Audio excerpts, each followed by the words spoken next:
everybody, this is Judy at Judy in the Kitchen. Today I'm going to show you how to make a delicious side dish or even dessert with butternut squash and apples. We're going to make it on the stove with no added oil, no added sugar unless you choose to do so. I have a non-stick ceramic frying pan here that we're going to use. You could probably do this in a stainless steel frying pan as long as you make sure you have plenty of liquid in there so that they do not stick. But we're going to use my ceramic frying pan. Just to run through the ingredients, I've got this warming up on medium heat. So as it's warming up, I have a small bottle of unsweetened apple juice here. This is a 1 cup bottle. We're not necessarily going to use all of this, but I just thought it would be an easy thing to use. And then I have 1 small butternut squash that I have peeled and cubed. This is raw. It is about 3 cups of cubed butternut squash. I have 1 apple that I've cut up into bite-sized pieces. I did peel this. You could leave the peel on if you want. This happens to be a red delicious apple. You could use any apple that you want. I have 1/4 cup of raisins. You could also use sweetened dried cranberries if you wanted to. And I have some ground cinnamon here. You could also have some toasted walnuts that you could sprinkle on this when you're done. You could sweeten it up even further with sweetener of your choice, maple syrup, brown sugar, honey, anything like that would work really well.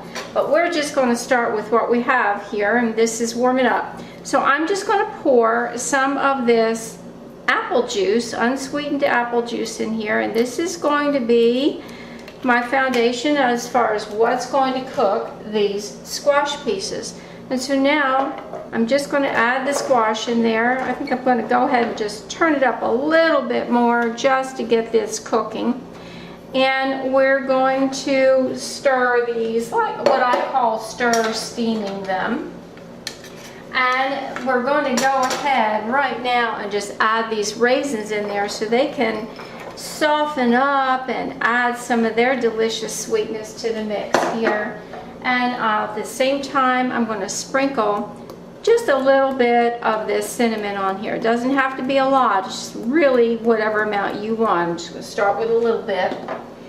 And we're just going to stir steam it. And since this is a non-stick frying pan, I've got a second utensil here to keep these things from winding up all over the floor.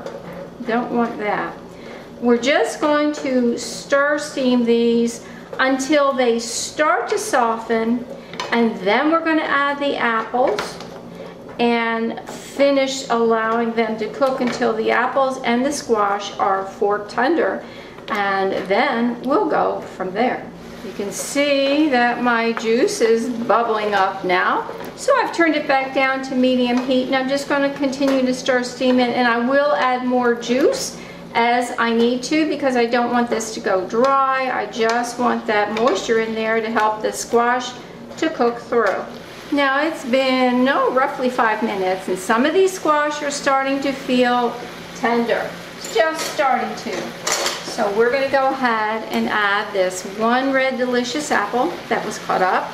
And I've added apple juice to it 1 time or so, and it's starting to dry out. So I'm going to add just a little bit more. And add whatever amount you want because it's going to be like a little sauce in there for you. As it condenses down, it's going to be even sweeter, like that. Stir this up so these apples can start to cook now. And we'll keep it going until everything is as tender as we want it to be. It's been roughly 11-12 minutes, and the squash is getting nice and tender, and I think I want to leave it at that. And the apples are still a crisp tender. I really don't want them to turn into applesauce and pure mush along the way.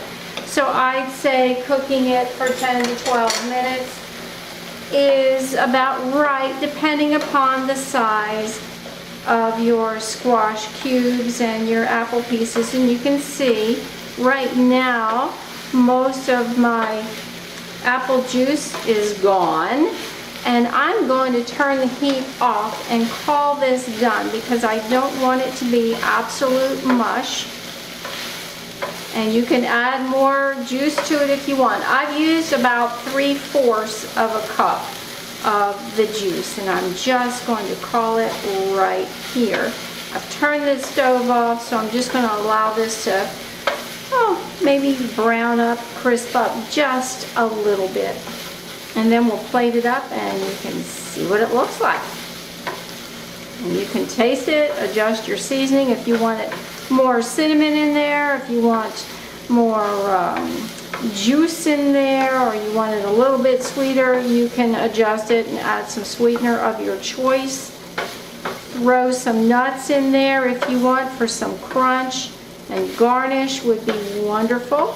Here's our finished butternut squash with apples. The recipe is below. Let me know if you have any questions or comments. This is Judi at Judi in the Kitchen. Bye for now.